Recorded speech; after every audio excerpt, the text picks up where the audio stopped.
Here's the title and our host. Pick the topic from a list of topics. This is kind of a basic discussion about the nature of the self and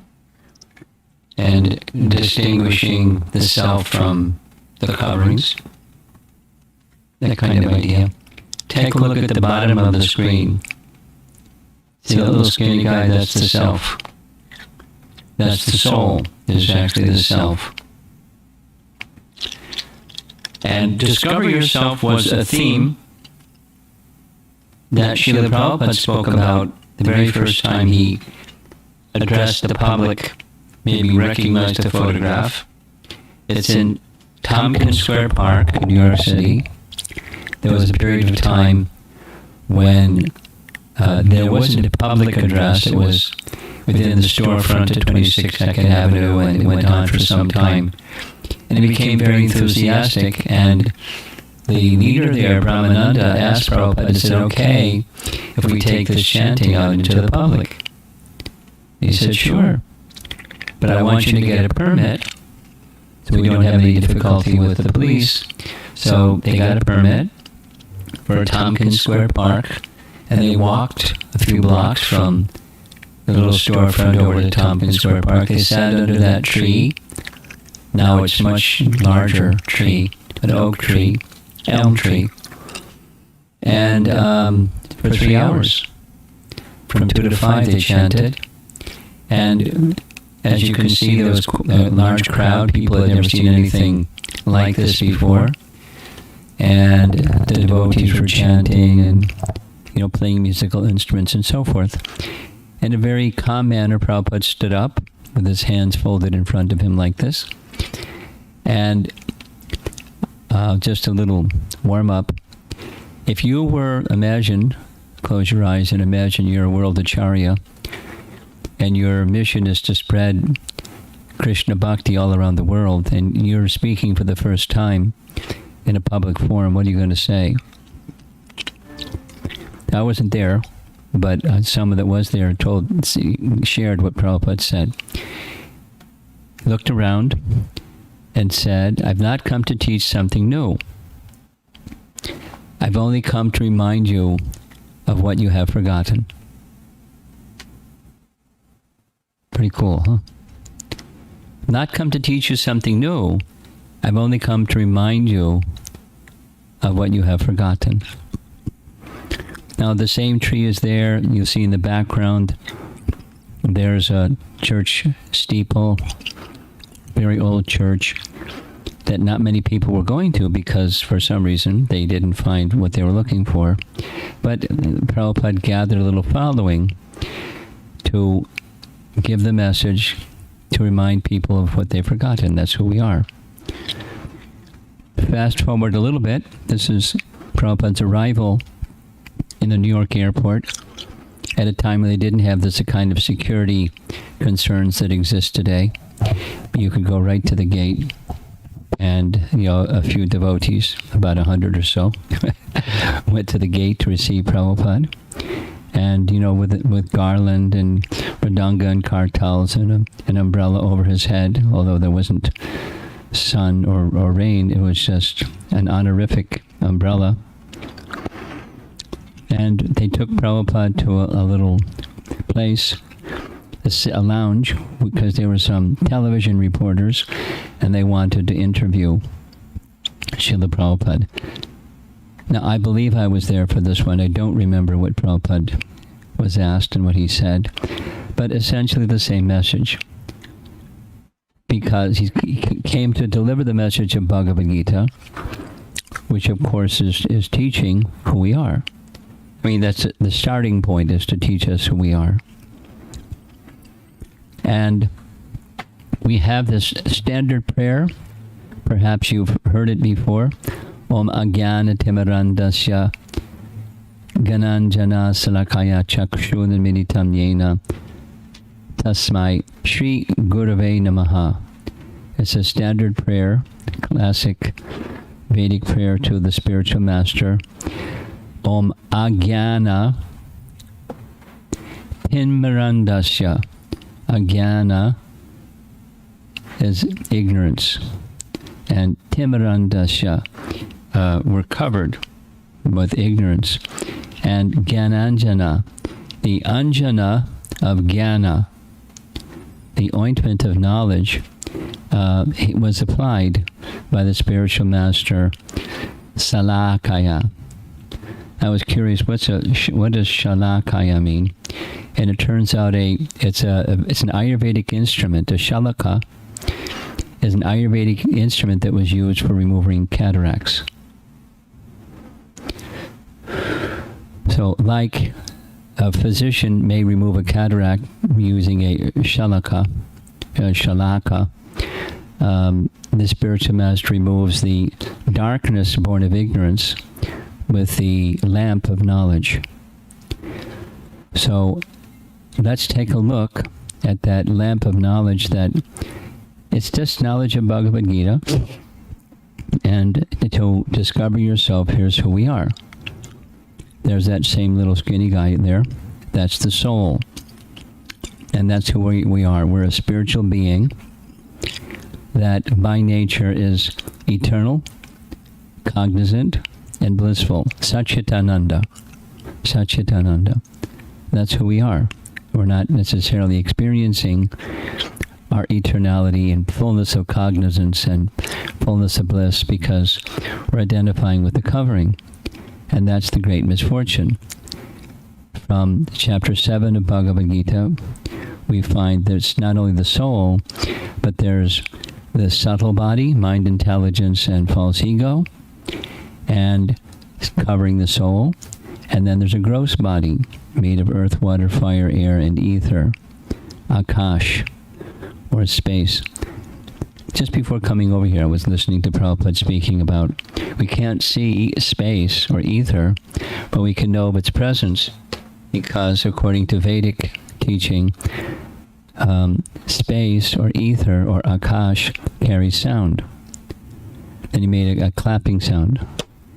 So we know that there's space present because there's sound. Sound is carried in ether. And it's a principle that modern science uses. Like, these days everybody has a cell phone, at least one, if not two. Everyone has at least one, if not two. Now, with your cell phone, there's several parts, but there's a broadcaster and receiver.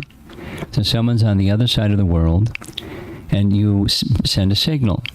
The signal goes to a satellite in space, and it bounces off the satellites in space and goes to someone else's receiver. Now, when it sends a signal up in space, what's space? It's Akash. Sound travels through Akash and comes back to Earth, but there's also Akash in the earthly realm because it's the subtlest of elements. So, the coverings of the soul are these 8, 5, and 3 makes 8. And because of the covering, we've forgotten who we are. Remember, I've come to remind you of what you have forgotten. So that's who we are. Now, the covering has different parts. There's mental, intellectual, and bodily coverings, to show it graphically like this. Just saying the same thing with different images to make the point very clear. At the center, there's the spiritual. And the spiritual is giving vitality or life or the appearance of being alive to the body, and for that matter, to the mind and the intellect. The spirit soul is powering the whole machine. And in fact, the very language machine is used in Bhagavad Gita. The Sanskrit word is yantra. Something subtle is mantra, and something gross is yantra. Yantra rudhani mayaya. Yantra, the soul is being carried as if on a machine. Like you get in your car, and you're sitting still, and you're going, whatever it is, 60 miles an hour. but you're sitting still, but you're moving 60 miles an hour because the car is moving. So the body is moving, and then the mind and the intelligence are also moving. And these are components of, let's say, a holistic picture of who we are. And there's that little skinny guy again. That's the soul within that's animating the machine. Take the soul out of the machine, the driver departs from the car, and it'll sit there. And it'll sit there, and it'll sit there till you get another driver in the car. And it may even rot, but, it'll just sit there and decompose if it's not animated by the soul. There's a very nice teaching that's found in Sri Brahma Samhita. You'll see the reference at the bottom, Brahma Samhita text 61. And I'm just going to read a section where it describes Bhaktisiddhanta's language. Now, his language is a little, elevated. Mankind lives by threefold activities: body, mind, and society. Here's what he writes. Mankind live by threefold activities of body, mind, and society. Now he lists what these three are: eating, seating, walking, resting, sleeping, cleansing the body, covering the body, etc. are the various bodily activities. Next, thinking, recollecting, retaining an impression, becoming aware of an entity, feeling pleasure and pain, etc. are the mental feats or functions. Then, social. Marrying, practicing reciprocal relationship between the king and the subject, practicing brotherhood, attending at sacrificial meetings, offering oblations, digging wells, tanks, etc. are all for the benefit of the people. Maintaining one's relations, practicing hospitality, observing proper civic conduct, showing due respect to others are the various social activities. So there's body, mind, and society or social activities. Paragraph. When these acts are performed for one's selfish enjoyment, they are called karma kanda. When the desire for attainment of freedom from activity by knowledge underlies these actions, that's called Gyan Yoga or Karma Yoga. And when these activities are managed to be performed in this way that is conducive to our endeavor for attainment of bhakti, they are called Gauna Bhakti Yoga, namely the subsidiary devotional practices. But only those activities that are characterized by the principle of pure worship are called bhakti proper. Paragraph. My meditation, this is Brahma speaking, my meditation is practiced in every act when bhakti proper is practiced in due time while performing the subsidiary devotional activities in one's intercourse with the ungodly people of this world. In such position, a jiva does not become apathetic to Godhead, even by performing those worldly activities. This constitutes the practice of looking inwards, namely turning towards one's real self.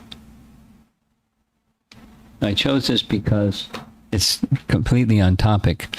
Guna dharma, or subsidiary activities, are meant to be joined with direct devotional practice. Now, the context of this is Brahma. You know who is Lord Brahma, right? Your son.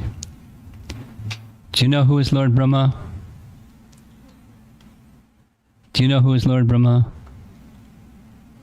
Yes. He's the creator, or he builds the universe, is the chief architect, engineer. He builds the universe, right? Right? So before he built the universe, he did long meditation. You see his picture up there. He's sitting on a lotus flower. He has 4 heads. And it's darkness in all direction that's splashing below him. That's the Garbhodak ocean. He hears the sound of the ocean churning. So he gets knowledge from Krishna, and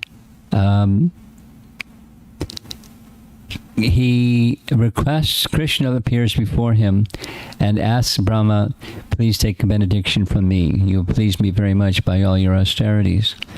So he says that when I perform this act of creation, please bless me that I don't make the big mistake of thinking that I'm the creator, because you're the creator and I'm just your assistant. I'm the instrument or nimitta of you. So when he wants Krishna to help him not become entangled in his work. But sometimes the question comes up, more than sometimes. How do I stay fixed in bhakti 9 to 5? I go into the workplace, sit down, and Krishna disappears from the mind. And 5 o'clock comes, and I go back home, and I'm not ready for some Krishna activities. So when I'm not doing direct Krishna activities, how do I keep Krishna in the mind? And it's going to bhakti, or going to dharma. It's the dedication of those things, the subsidiary activities, body, mind, and society, that are for the pleasure of Krishna. At least behind those activities is the contemplation. This is for Krishna. And that leads to realization of the self. Now, we find in Bhagavad Gita, in several places, there's a description not only of the Paramatma feature, but there he is, that little skinny guy again. Inside the heart of every living entity is a soul. And inside the heart of every living entity is super soul, and it's not crowded, don't worry. There's lots of room. And here's a little depiction to describe the social aspect. There's body and the mind, and there's society. So there we have an image of a nice Chinese man. And looks like he's got a nice beard and smoking a pipe or something like that. And we may just look at the body, the outside, but inside there's a spirit soul, and side by side with the spirit soul, there's the super soul within the body of that nice Chinese man. Now, like most people, this Chinese man has a friend. He has many friends. Here's one of those friends. And to have a spiritual relationship, this is language taken directly from teachings of Queen Kunti, but a relation of one soul to another can be established by the medium of the relation with the super soul. So just like in our host family, husband, wife, and 2 nice children. Now, how to have a relationship that's on the spiritual platform. And it's in relation with the super soul. So here's our first friend. He's got a spirit soul inside that body. And his good friend has also a spirit soul, a little different, but, a spirit soul. And both of them have super soul within the heart. So the spiritual relationship, or a relation between one soul and another soul, although the bodies are different, is in relation with the super soul. So that's a spiritual relationship, is not just understanding we're soul and there's another soul, but it's recognizing there's a supreme soul, and side by side with the supreme soul is that individual soul. And now we're going to zoom out a little bit and take a look at the whole cosmic manifestation. Again, a verse from Brahma Samhita. Andantarasta paramanu chayantarastam is the Sanskrit. All the universes, those little bubbles you see, or spheres down below, that's Mahavishnu, and generated from his body are so many universes. All the universes exist in him, and he is present in his fullness in every one of the atoms that are scattered throughout the universe, at one and the same time. Now, you can either be big or you can be small, but you can't be both. But Krishna can be big and small at the same time. He's bigger than the biggest. Andantarasa paramanu chayantarastam. He's bigger than the biggest and smaller than the smallest at the same time. He's within all the universes, and he's within every atom within the universe. That's Vishnu. It's the same Vishnu that's in the heart, the same Vishnu that's on the screen here. That's Mahavishnu, who generates the universes, as well as within every atom or within the heart of every living being. And it's a subtle dimension. Here's an image of an atom taken right from the internet. Madhvacharya, where this teachings that we're following, it's in the line of Madhvacharya. Brahma, Madhva, Gaudiya. Gaudiya means Lord Chaitanya. Brahma, Madhva, Gaudiya, Sampradaya. In Madhvacharya's teachings, he has this very interesting teaching that says there's not only a soul within every atom. Listen carefully. There's thousands of souls within every atom. Now, how do they fit? Because an atom is pretty small. And the answer is, it's more subtle, and therefore you can have millions inside every atom. There's no limit, because they don't occupy space and time as we know space and time. What does that mean? It's subtle. By physical consideration and temporal consideration, time and space. They're subtle. So, as Krishna says in Bhagavad Gita, Sarva Gata, living entities are everywhere. Say it negatively. There isn't some place where there isn't souls. Say it positively. Souls are everywhere. Because there's atoms everywhere, and there's souls within every atom. And now we'll go further out. Down in that lower left corner, that's the same Mahavishnu we saw before. But on the other side of that cloud of the material energy, in which he's reclining, there's the vastness of the spiritual sky. And the vastness of the spiritual sky, there's one particularly large and lotus-shaped planet that's Goloka, or Krishna Loka. And the teachings of Bhagavad Gita are to reestablish ourselves in our eternal residence with Krishna in Krishna Loka. But we've forgotten. Back to that image of Prabhupada standing by the elm tree. I've come to teach you what you have forgotten. Or discover yourself. Because the self actually belongs in the healthy state. There's an unhealthy state. There's a diseased state. But there's a healthy state, and that healthy state is shown in this picture with Krishna and the spiritual world. The ways of making those connections with Krishna in the spiritual world is described in the Bhagavatam. There's 9 processes of devotional service that are illustrated here.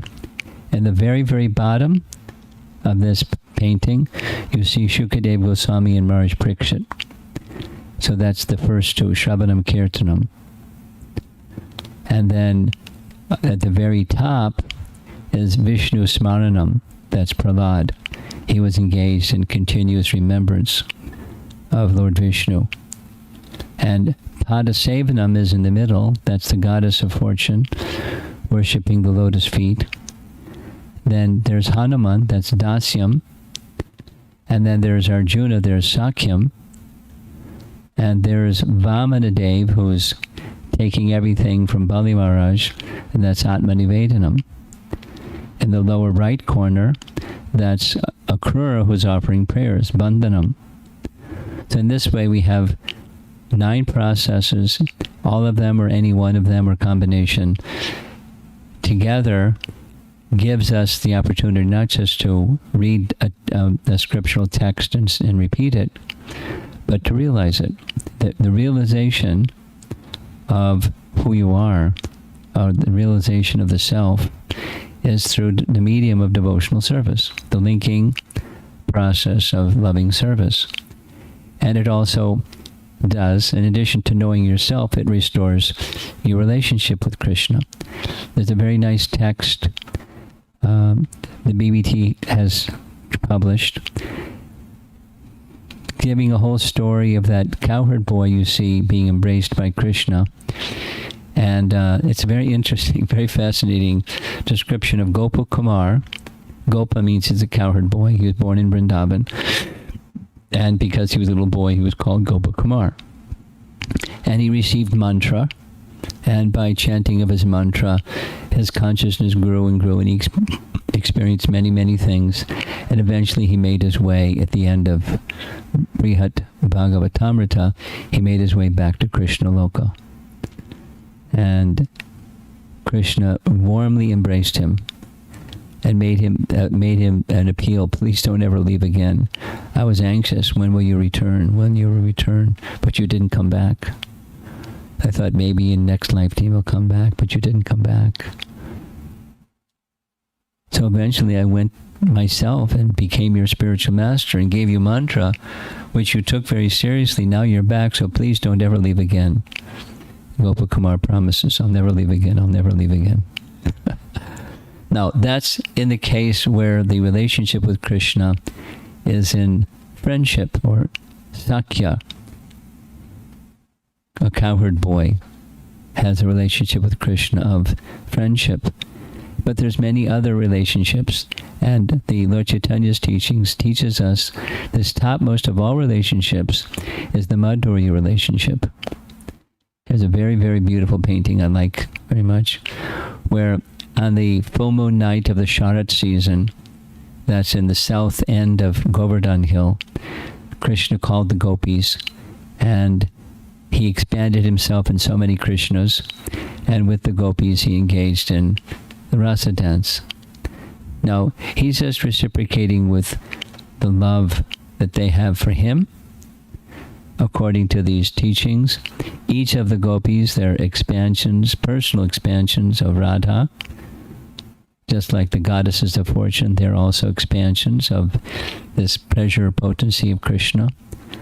And there's no, he's engaging with his own energy. Now, living entities, little teaching, living entities don't have that capacity. If we want a friend, we can't just expand ourselves and have a friend. Or if you want pleasure, you can't just expand yourself and now here's your pleasure potency expanded, personified, and that pleasure potency expands into so many other pleasure potency expansions. We don't have that capacity. But Krishna's capacity is without limit. And that's who the gopis are. They're expansions of Radha. And Radha is his own pleasure potency. Now, these teachings go on, but I think the purpose of this presentation is discover yourself. Now, the journey is very interesting. It's not something that happens with a snap of your fingers. One day you don't know who you are, and the next day your fingers snapped and now you know who you are. It's a gradual awakening compared sometimes to the rising of the sun. And slowly, slowly, the darkness of night is dissipated by the light of the rising of the sun. And primarily, the discover yourself is, the whole of the Vedic process is based upon sound, shabda. And when that sound is the sound of Krishna speaking, like as in Bhagavad Gita, it has the effect. Same as the representative, when Srila Prabhupada was speaking, it had the effect. Persons that didn't know nothing about nothing. The Lower East Side counterculture people knew nothing about nothing. But by sound vibration, the chanting of the Hare Krishna mantra, taking prasadam, and hearing Srila Prabhupada speak, the original consciousness was restored. And persons that didn't know nothing about nothing started to understand the higher purpose of life and Bhagavad Gita's message, and dedicated themselves to a life of service to Prabhupada and to Krishna, because he's representative of Krishna. You probably know this, but this year is the 125th anniversary of Prabhupada's appearance. It was a really big celebration for his 100th anniversary of his appearance. And here and there, I don't know what's being done locally, but I've received invitations for places, temples, and groups of devotees here and there to speak something about the significance of the 120th anniversary of Prabhupada's place in the world and in our lives. So for me, this is one of those presentations. He came to remind us of what we've forgotten. It doesn't matter what culture somebody has, what language, what country they were born in, what their education is, or their socioeconomic position. It doesn't matter any of those things. The teachings are universal. Everyone's a soul. And the awakening of consciousness of the soul is a very simple process, resting upon sound. And then a demonstration that one has heard that sound properly is there's practical activity. When you understand something, you do something. When you're hungry, you find something to eat. When you're tired, you take some rest. When you have some understanding of who you really are, you start acting accordingly. And if you haven't really understood, then more hearing is required. But the knowledge is inherent. Just remembering that which we've forgotten. And that's one of the main functions Prabhupada offered. I want to repeat one thing in the course of this presentation. To pay attention to the self doesn't mean neglecting the body, the mind, or our social functions or social activities. We do those things. But they, when properly joined with hearing and chanting, they become subsidiary bhakti, or gona bhakti. So it's not a matter of just throwing things away or discarding things or calling things a bad name or like that. False renunciation is not this teaching. This teaching is see those things in relation to this higher purpose, to discover yourself and dedicate them in that way. Put at the center direct hearing and chanting activities in those 9 processes of bhakti, from hearing and chanting, then remembering and worshipping and so forth. Archanam. That was Prithu Maharaj was in that painting. Worship. So there's a little introduction. Discover yourself. Now, I was thinking to ask you at the very beginning, I did this in one family, we completely changed the course. Why did they want a particular topic? There was a list of topics, and you and your family decided you wanted this topic. So could you share with me what your thoughts were in selecting this topic? And if in addition, if there's some points you'd like to bring up. Yeah, basically we do all things right now we are doing everything routinely, we go to work, we do everything. What's happening, I want to ask you a question also.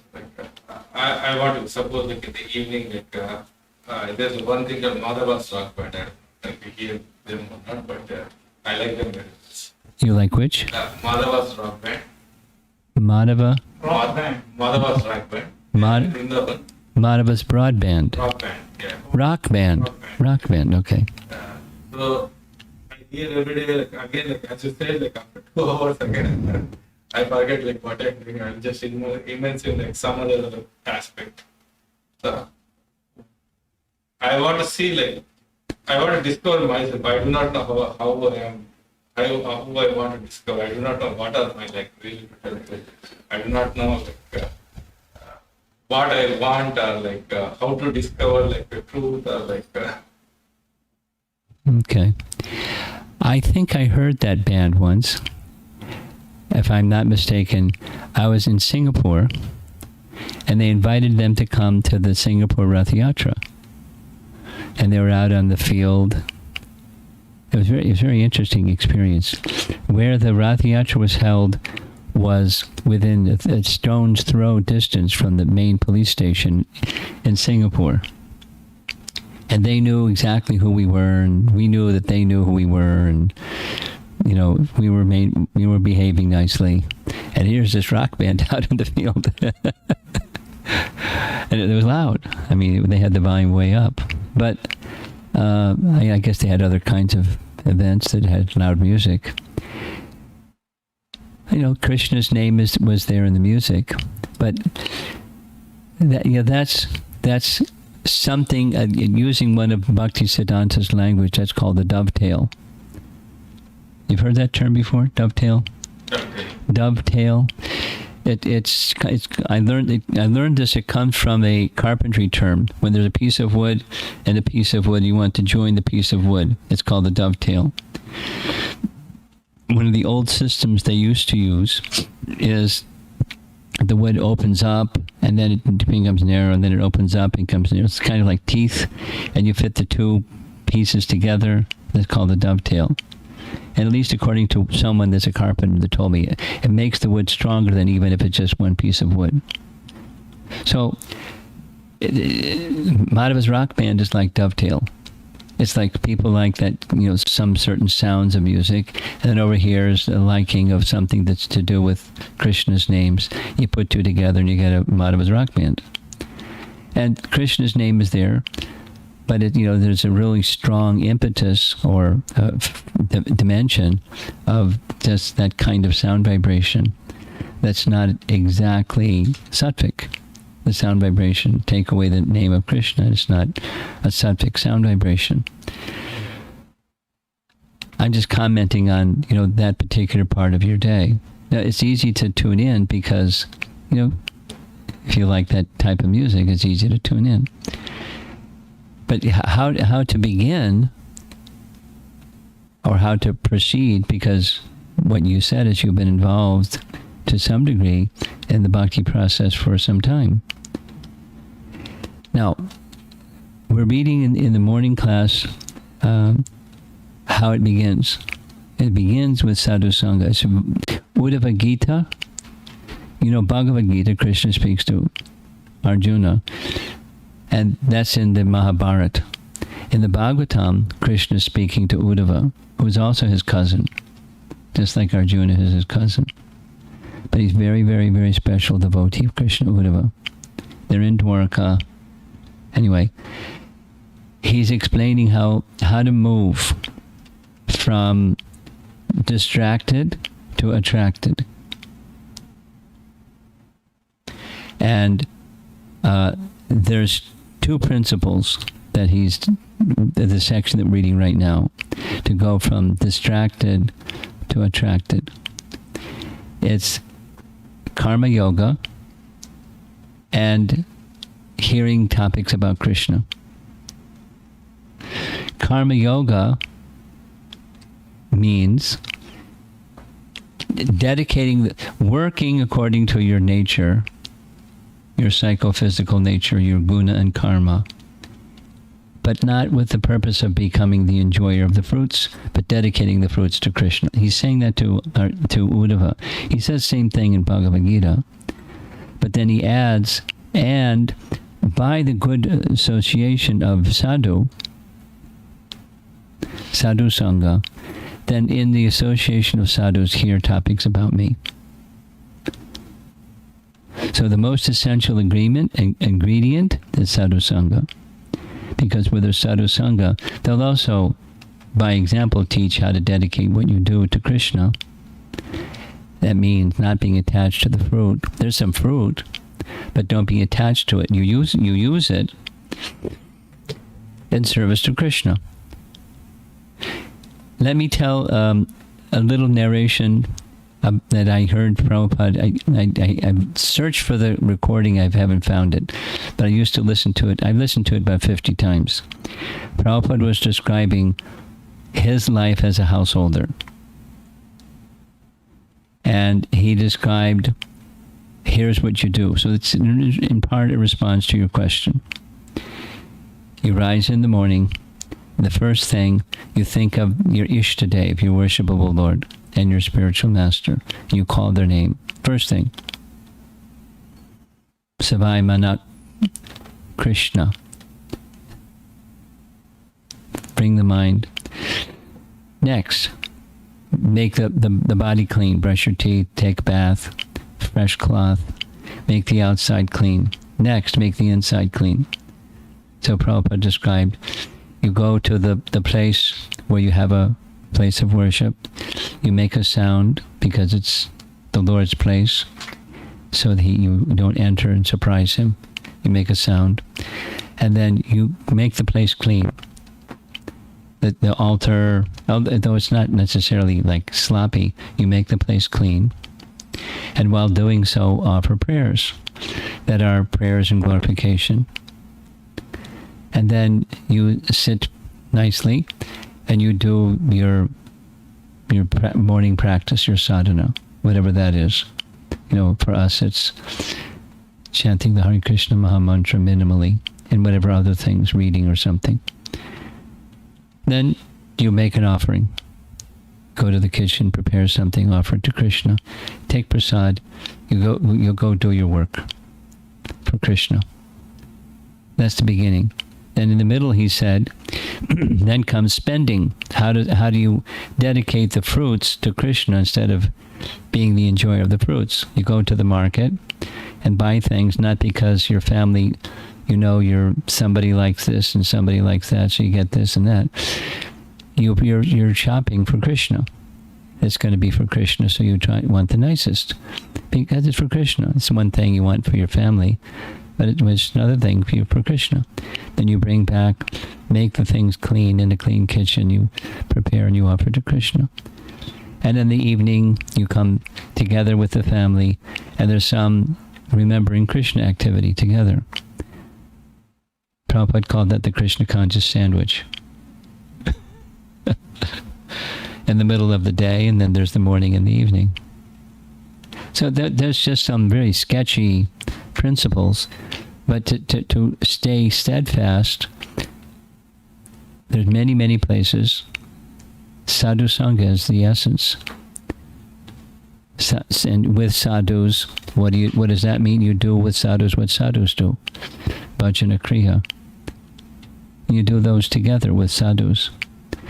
So supposing I'm not a great sadhu, I'm just a kind of a sincere but kind of simple person. You associate with sadhus and you become sadhu-like by association. That's how it works. Sangat. Sanjayate kama. You develop, by sangha, you develop qualities. The word in Bhagavad Gita is kama, but you develop qualities like those with whom you associate. That's an important, essential, indispensable element, sadhu sangha. And sadhu doesn't just mean somebody with a long beard.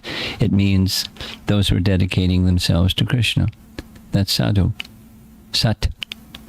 They're attached to sat. That's sadhu. So sadhu sangha. And those qualities that are theirs become your qualities through that association.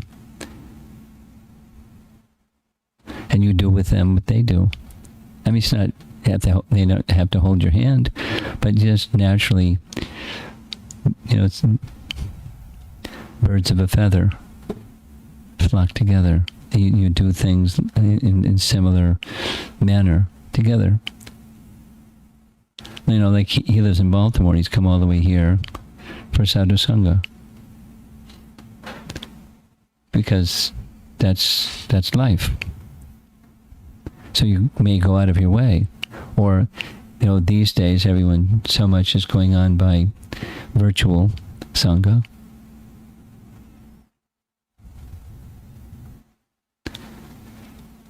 It's simple.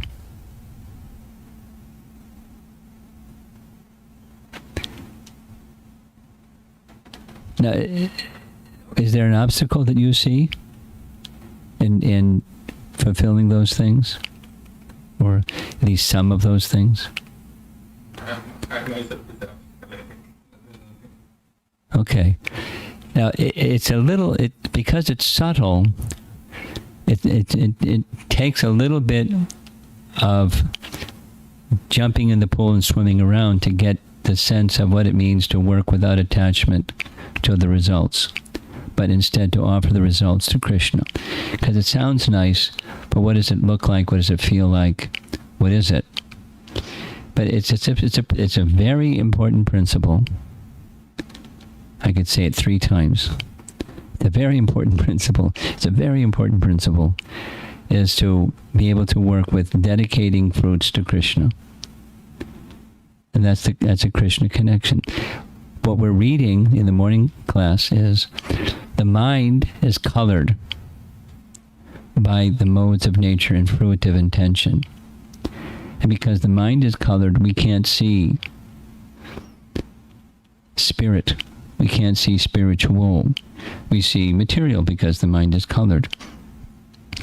Specifically, offering the results to Krishna clears the mind. It removes that coloring or contamination or influence of the lower modes and elevates the mind to a place where the natural consciousness of Krishna awakens. Detached work, offering the results. It's repeatedly in Bhagavad Gita, and we're running into it multiple times in Uddhava Gita. And there's a reason it's really important. And the opposite is people are conventionally very attached. So it's not easy to understand it, do it, live by it. But it's essential. It's a subset of bhakti. Dedication of what you do. That's this guna dharma principle. That's why I put it on the screen. Body, mind, and social activities. Subservient to direct devotion to Krishna. They become spiritual. Those aspects of life become spiritualized.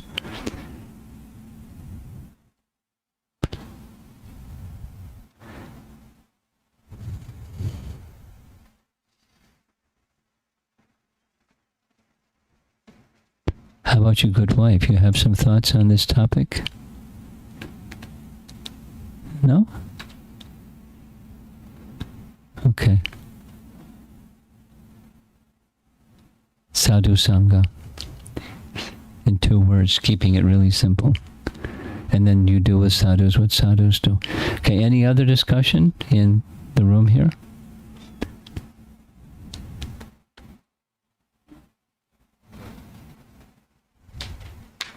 Oh, you have some prepared questions. He doesn't want to write, but ask from his mind. But He's sound asleep.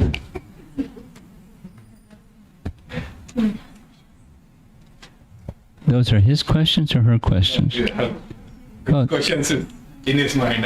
Do we have a portable microphone or no? Okay. Can you speak into the microphone? Because there are people that are remote that might want to hear your questions.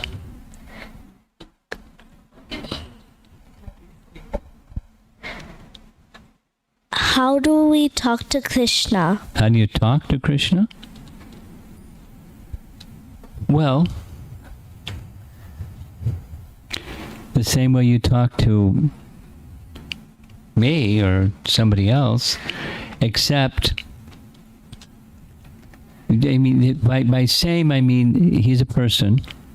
Like you're a person, I'm a person, Krishna's a person. You speak to Krishna like he's a person.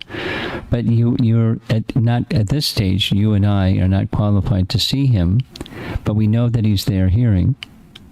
So when you know that somebody's there hearing, just pay attention. Pay attention. Right now, as I'm speaking, there are people listening online. I can't see them. But I know the names of a number of the people for sure. They're online listening. So as I'm speaking, I know that they're hearing, although I can't see them. So although you can't see Krishna, he's in your heart and he's everywhere.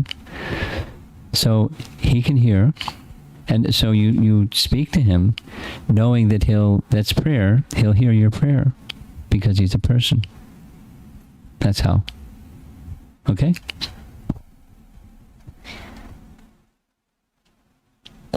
How do I get so much knowledge? How do you get so much? How much is so much? Enough? Enough. Sufficient knowledge, yeah? Is that what you mean? Yes. Yes? Sufficient knowledge. Well, it's not a material thing like your studies in school. What grade are you? We're going into what grade next year? 4th grade. 4th grade. Okay. So when you sit in a classroom, you have teachers. There's a lot dependent upon, how smart you are, how many brain cylinders are operating today. But spiritual knowledge is dependent more on your eagerness to know.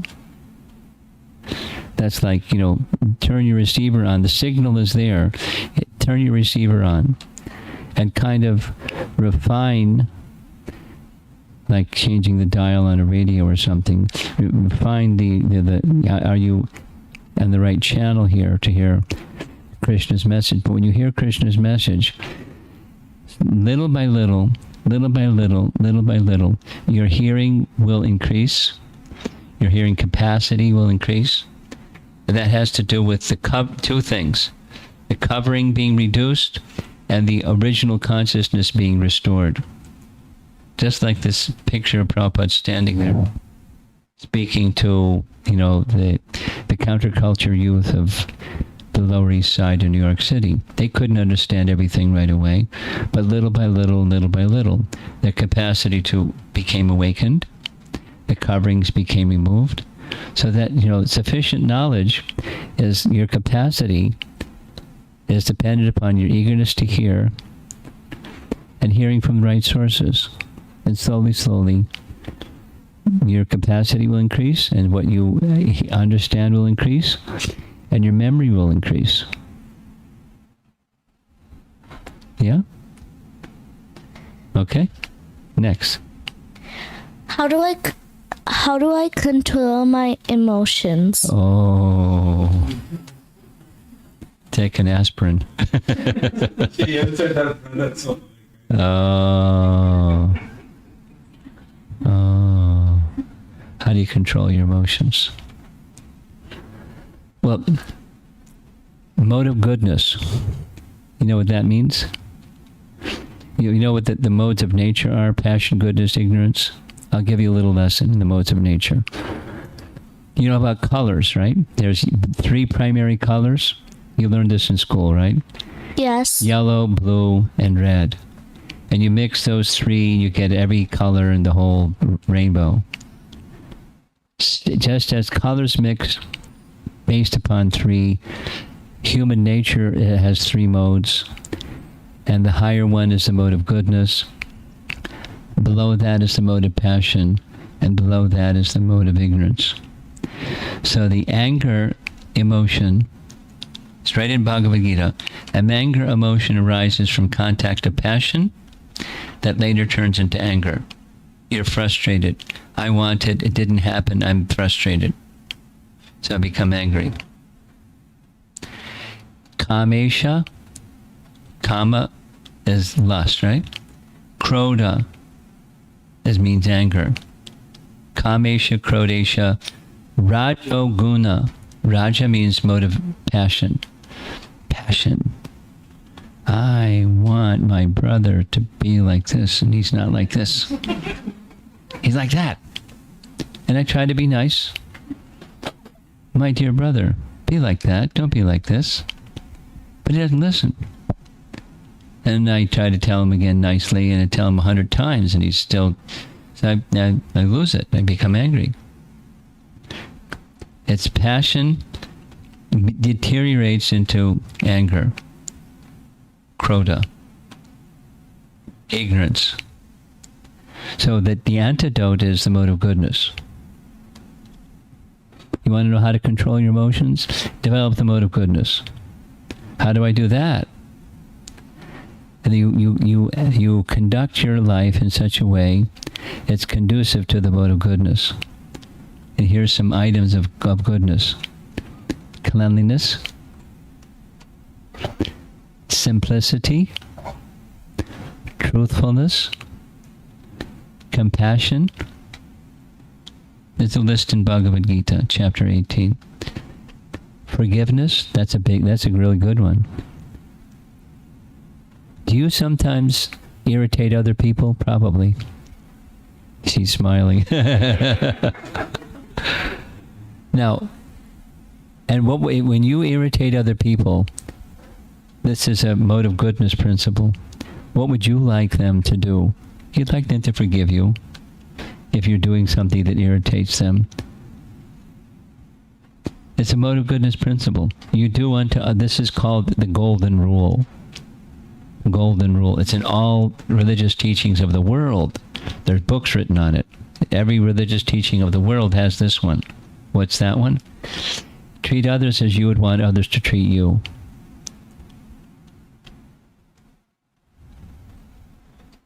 One of Gandhi's sayings is, whatever you be that which you'd like the world to be. If you'd like other people to treat you kindly when you make mistakes and irritate them, then treat other people kindly when they make mistakes and irritate you. Be that which you'd like the world to be. That's Gandhi's saying. It's a mode of goodness principle. So, and the foods that you eat, and regulation of habits, and there's standards that foster goodness in life. And a real good way to foster goodness is associate with good people. It's the same answer to your father's question. Associate with people that are in goodness. And we know what the difference is between goodness and passion and anger.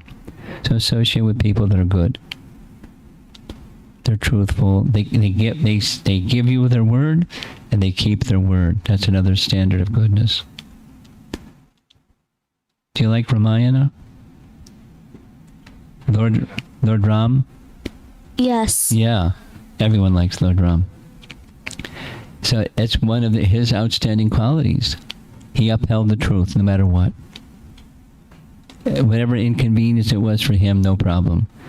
Stand by the truth. Uphold the words of his father, no problem. Stand by the truth. That's Ram, a noble person. Ideal person. So you read Ramayana and read about people that are in the mode of goodness, or live by those standards of virtue. You immerse yourself instead of the other kind. You know what I mean by the other kind. The other stories that they want you to read in school. The detective stories and the pirate stories, right? Maybe you haven't come into those stories yet. Not yet. You will. They want you to read all those. Harry Potter. Yeah, she's smiling. She saw Harry Potter movie she wanted. I bought in Amazon Prime. After watching first movie, she said I'm not interested. Oh, good for you. You know how that I didn't read the books, but someone was really curious. How does this end up? All that whole series. You want to know how it ends up? It's really nutty. It's the soul splits. There's no such thing. She's such a creative writer. She creates its soul split. And there's this personality and that personality. Not just a split personality psychologically, but the soul split. Ridiculous. Why spend time learning about ridiculous? Anyway, I have issues with people that get immersed in those kinds of things. So mode of goodness will help you control your emotions. Because when we're in goodness, you know how to handle yourself better. And you know how to handle situations that are just not right or irritating or something because of the mode of goodness. You cultivate it. Find out what goodness is. Cultivate those qualities. Okay? That'll help you. And in mantra meditation. Do you do any chanting? You do any meditation? A little bit? Not regularly. Be honest. He does every day. Every day. You do every day. Wow.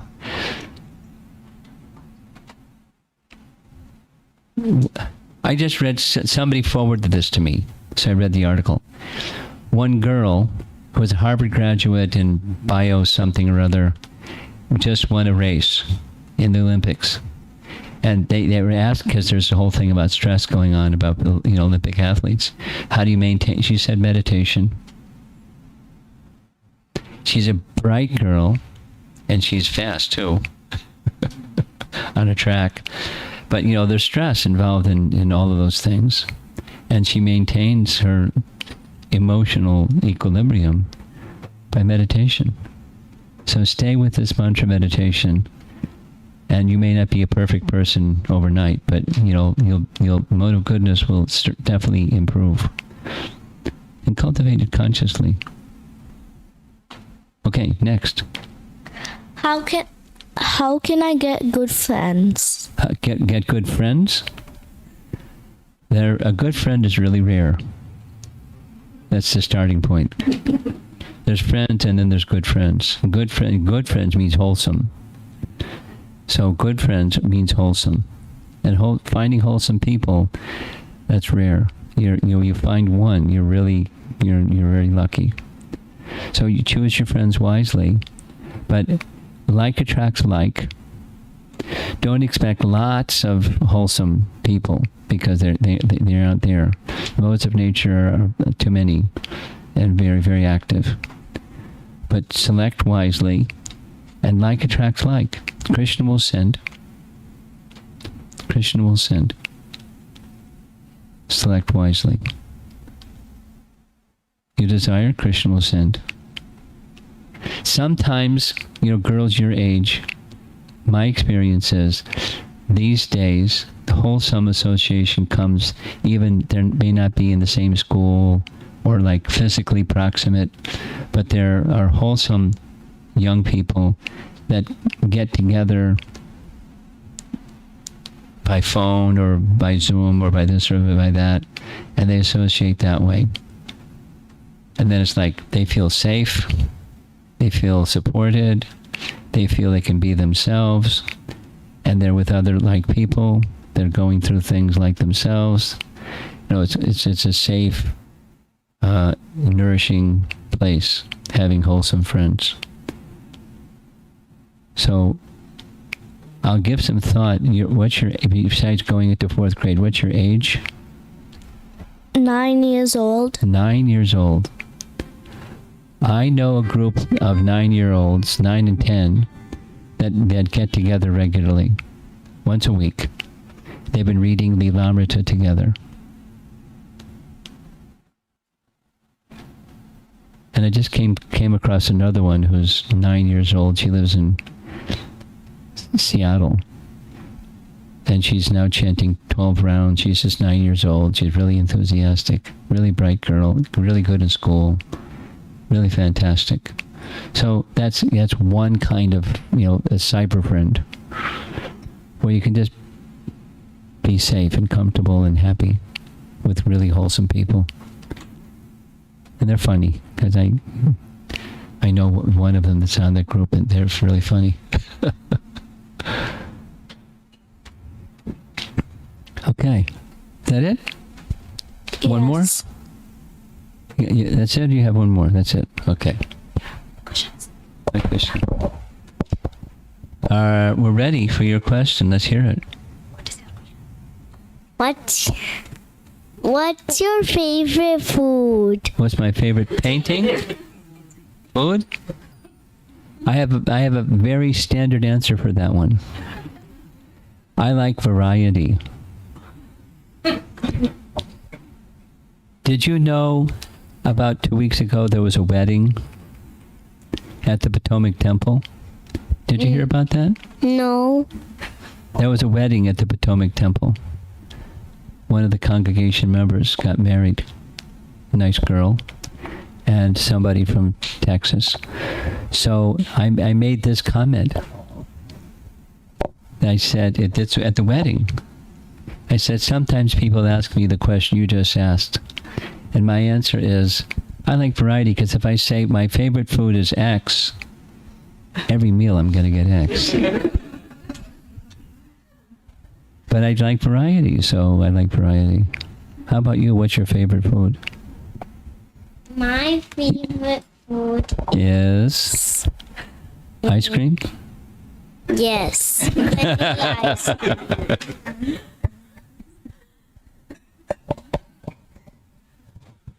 Well, I'll tell you this. When I'm staying at Shankadari's home, they were giving me some juice, varieties of juice, and some of them were strange. So I told her I like watermelon juice. But I like other kinds of juice, but that just made it simple. You like watermelon juice? Yes. We'll save you some tomorrow. Watermelon juice. Okay. Anything else? That's it? No, I have 2 more questions. 2 more? Bring the microphone up by your face. What's the best way to chant? The best way to chant? Chant. The best way is where you hear. Really simple. Because supposing you're making some noise with your mouth, the speaking part of your body, but your attention is all over the place. You know what I mean? Sometimes that happens. So the best is when you hear. Because when you hear, the mind is with the sound. The best way is when you hear. Then your mind will be with the sound. Next question. My next question is, what's your favorite juice?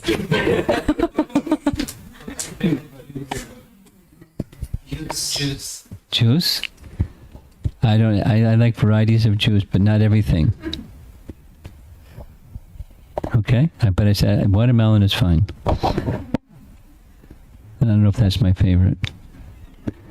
Especially in winter, watermelon juice. That'd be strange. Okay? Okay. You're welcome. Now, Mom, you're the only one that hasn't said anything yet. Take the microphone, Mom. We want to hear you say something. Don't have any. I think I got the answers in these questions. You want to know what my favorite food is? No, her questions. No. One of my question was like how to control emotions. Yeah, I got the answer. Okay. Yeah. Mode of goodness. Thank you. Mode of goodness. Okay. So generally the results are the motivator of doing karma, right? Yes. Oh, yes. So If you take away results, then you don't have activity. You whether got we are people. student or whether we are employee or whatever, right? That give us the motivation of doing more karma. But how can we separate the karma and the results? Oh, you don't have to stop the activity. It's you just change the channel. Channel means what's the motivator? I did not get you. Okay.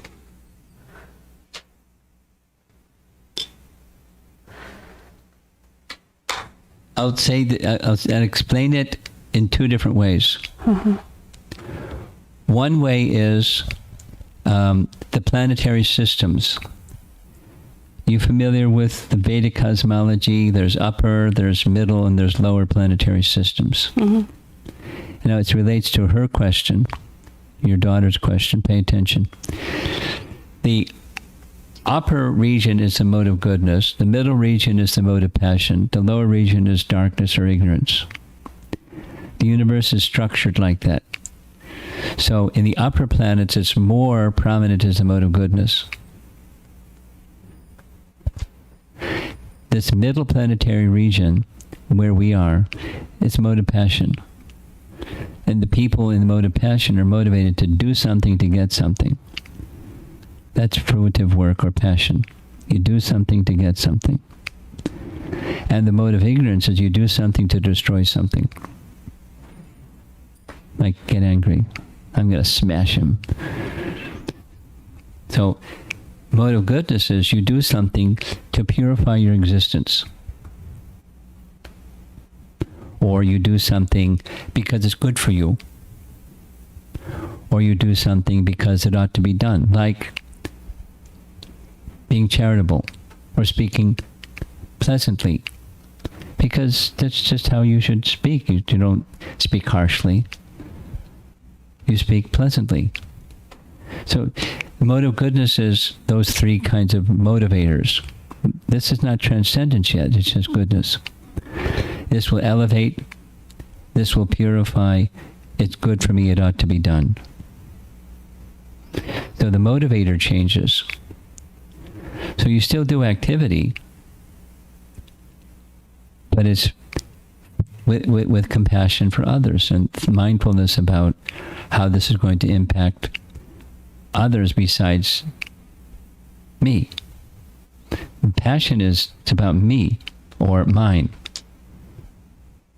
Because mine is just an extension of me. If I'm this body, mine is what comes from this body. My money. And with my money, my stuff. My home, my car, my family. Mine is what comes from me, the body. Goodness is just another, I still have a body, but I want to elevate consciousness. I want to purify my existence. So the motivator changes. So the work is done with a different purpose in mind. There's still results, but so now this elevation consciousness is the results go to the source of results. What's the source of result? The source of results is the source of everything. The results go to the source of everything. The simple example that's given is offering Ganges water to the Ganges. Ganges doesn't eat palmfuls of water, but it's the act of giving. Because I receive, let me give back, etc. That's something we're going to be speaking about tomorrow evening. No, Sunday evening. Sunday evening gratitude. You know, this young girl likes Ramayana. So do you know a little bit about Ramayana? A little bit. Okay, but I'm asking you with the microphone. I don't know your name. Yes. Okay. Yeah. So when Hanuman is leaping to go to Lanka to find Sita, the first obstacle that comes in the way is a mountain. Yes. And you know the name of the mountain? Mainaka. And the history behind Mainaka is it's built within Ramayana as a lesson about Dharma. The lesson of Dharma is gratitude. The lesson of Dharma is the essence of Dharma is gratitude. And so as Hanuman is zooming over the ocean and the demigods are celebrating and so forth and cheering him on, the ocean personified is feeling grateful because an ancestor of Lord Ramachandra excavated, King Sagara, excavated and made the seas available. And then when the sea was being dried up, Sagara filled up the ocean more full. So the ocean personified, feeling gratitude to Lord Ramachandra, wanted to express his gratitude. So the ocean personified requested Mainaka, who had some gratitude to Vayu, the father of Hanuman. Because the way it's described in Ramayana is, long, long ago, Mainaka speaks this to Hanuman. The reason I came in front of you is because the ocean personified asked me, and I was feeling I want to do something for you, because your father saved me. Vayu saved me when Indra was throwing thunderbolts at mountains to cut there was a time when mountains had wings. But he protected me and immersed me in the ocean, so I was protected. So I'm feeling grateful. I want to give back. That's mode of goodness principle. You receive something, you feel something, you want to give something. It's not a worldly guilt kind of thing. It's a gratitude thing. That's a mode of goodness motivator. So maybe I can do things with a sense in my heart, a sense of gratitude towards that from which I've received things. And where's that source from which we receive things? From the source of everything. So let me work for Krishna. Now that's higher consciousness. And we're down here in this middle planetary region where it's passion. I do something to get something. And that's what we know. We grew up with it. We've been doing it for who knows how many lifetimes. Mode of passion. And that's why we've taken birth here, because we're in the mode of passion. And it's holding us, it's binding us.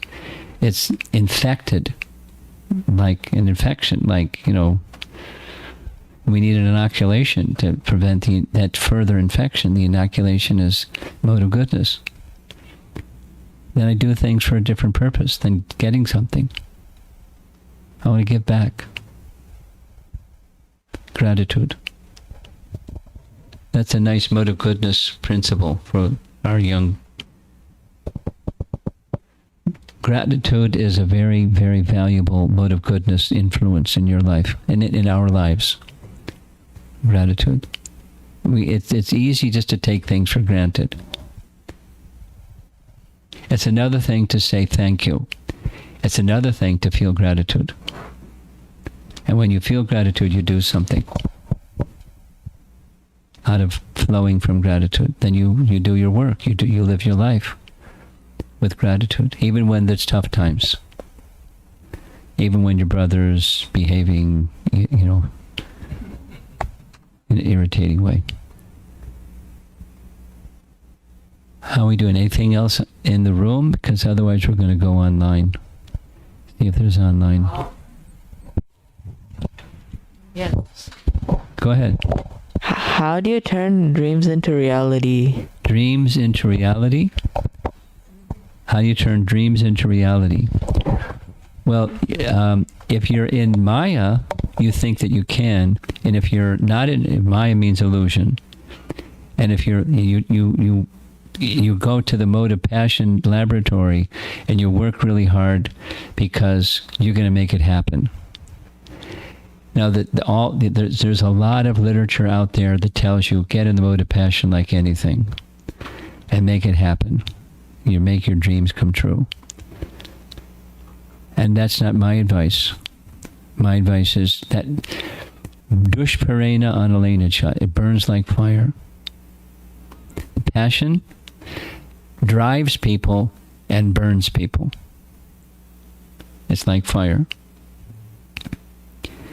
So you can go that route because there's lots of people out there telling you do that. But that's not my advice. My advice is everything that happens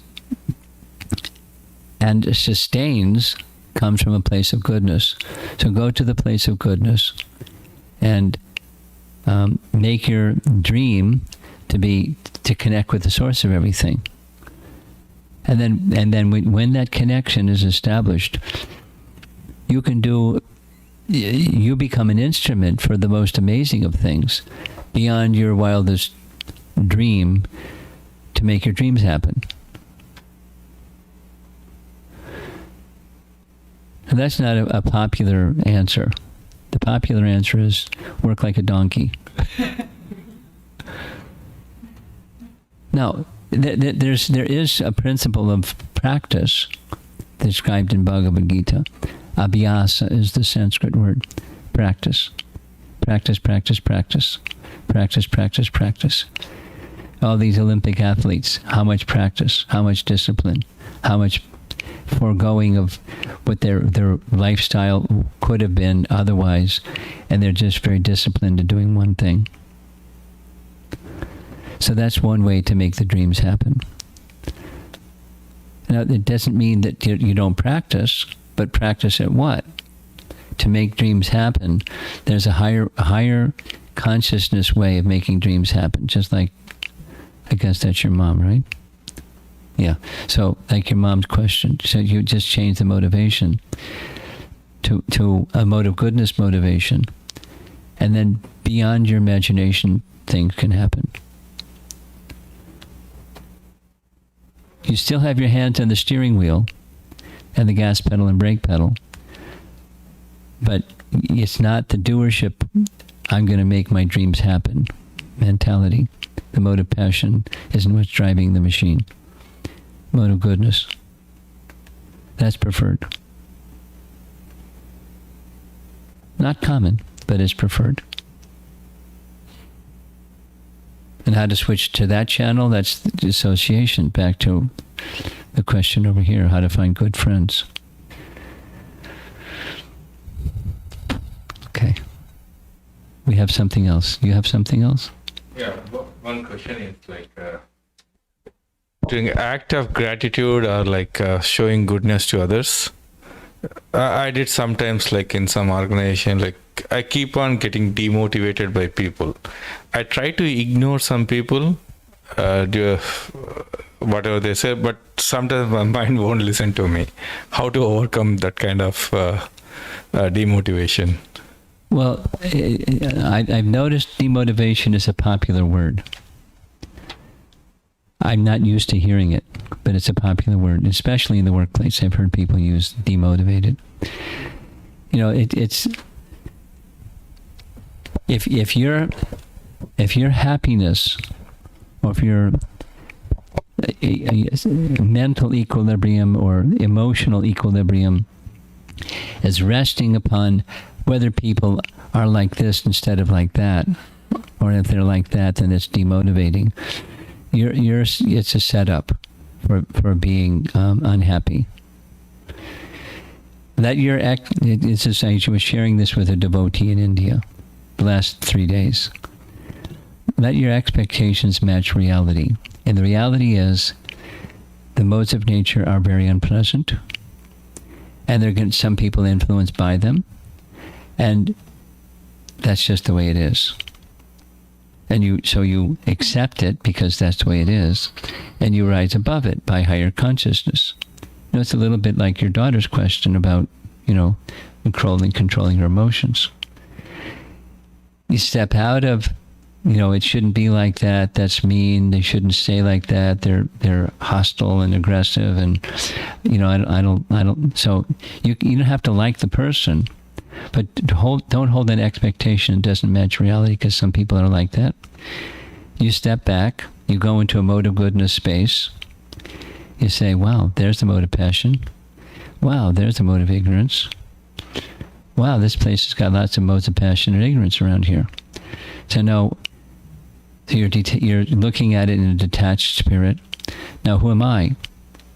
And how can I be an influencer in this situation? Or even just step out of the situation? Because it's like, toxic here. But you're making choices rather than being controlled by the emotion. I don't like. You're in prison and you got the key to let yourself out of prison. I sent this young man in India a little saying.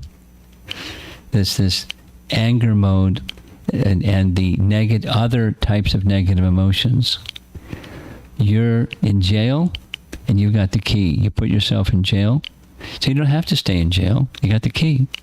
So what's the solution? Go to the mode of goodness. Go into this reflective space. Read Bhagavad Gita regularly, so you know what the difference of the modes are, and have good spiritual practice, so that the connection is there, the Krishna connection is there. Have good association to help you maintain that, and then you start making choices about what to do about this personality or this way of speaking or the way that they're dealing. You rise above the situation by higher consciousness. And if the situation is just oppressive, at least in a work situation, you step out of it. Or some supervisor may change that person's situation. You don't have to deal with them anymore. Sometimes that happens. But there may be a period of time you have to be tolerant and focus your attention on your higher purpose. And learn, I don't want to be like that. That's being sent to me to teach me, I don't want to be like that. I don't want to deal with people like that. And I don't want to be caught in a reactive mode where I'm just I can't think straight because they're being so mean and nasty and cruel.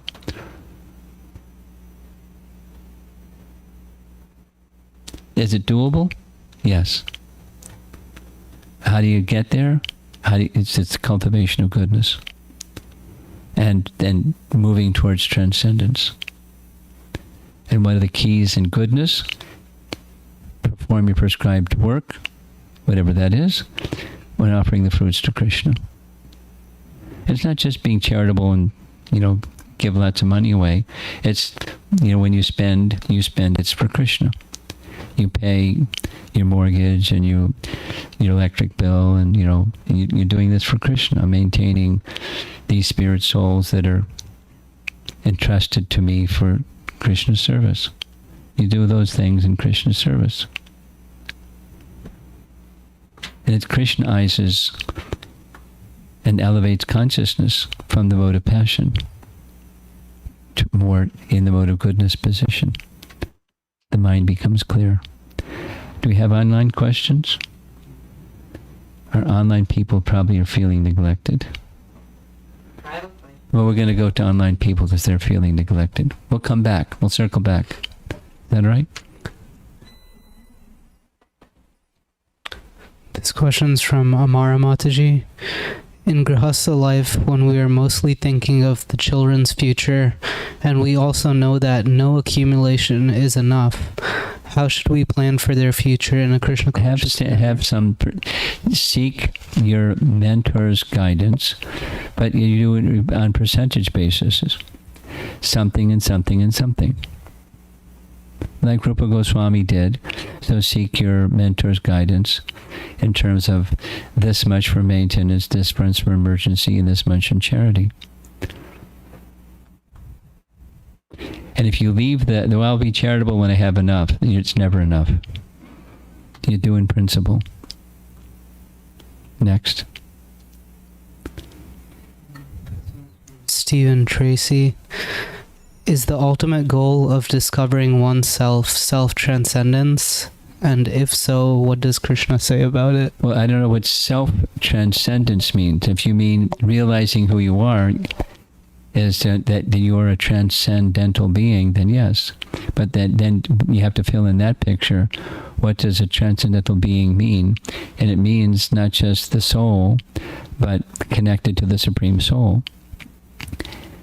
So then if the answer is, yeah, that's what I meant, and then the answer is yes.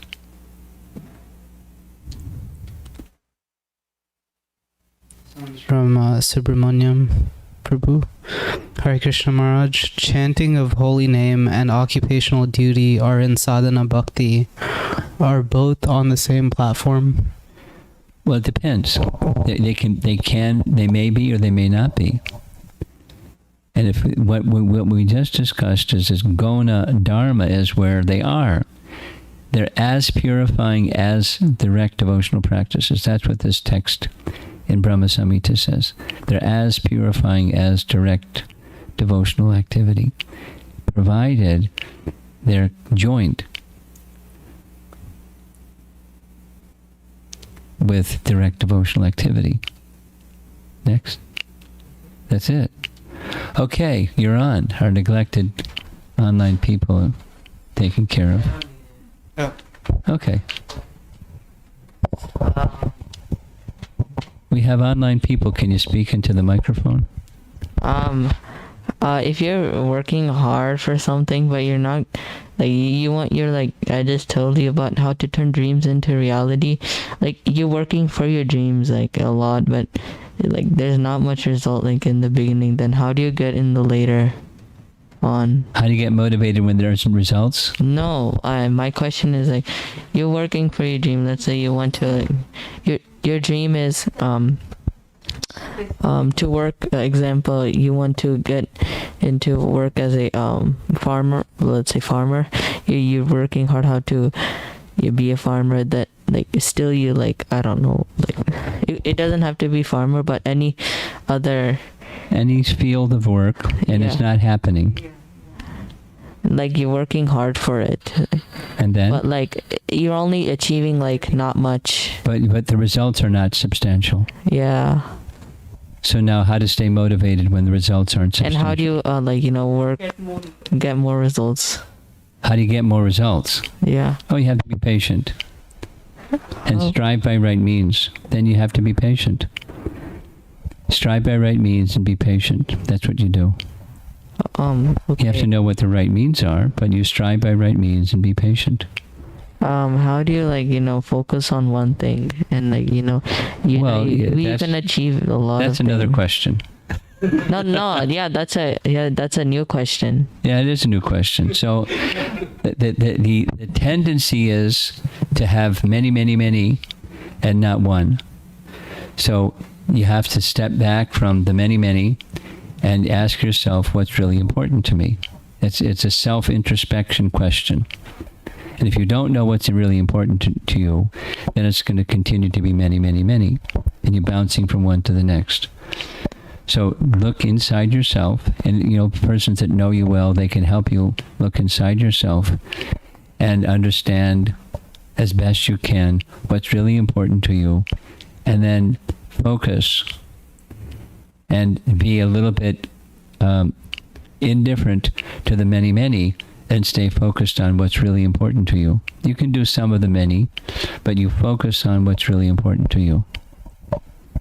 Okay. Keep asking the question. If you don't have the answer, keep asking the question. Wait, until you get an answer. You'll focus in on what's really important to you. Wait.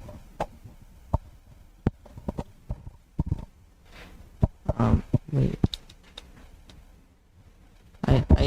How do you know what's important for yourself? Well, one answer, there's different answers, but one answer is what gives you strength and energy and enthusiasm. That's what's important to you. But let's say you don't find anything you have to do work. You keep asking the question then. No, let's say you don't, like, find anything that's like fun other than, like, having. I didn't say fun. I said it gives you, because fun is very flickering.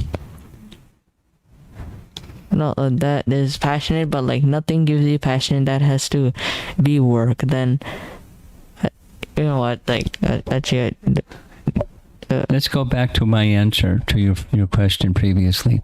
That which gives you enthusiasm and energy and strength.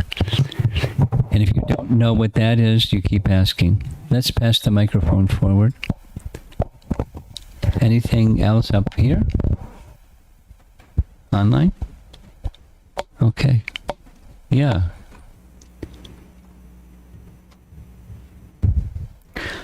Hare Krishna Maharaj, about the Gauna Dharma portion, I'm trying to clarify one thing.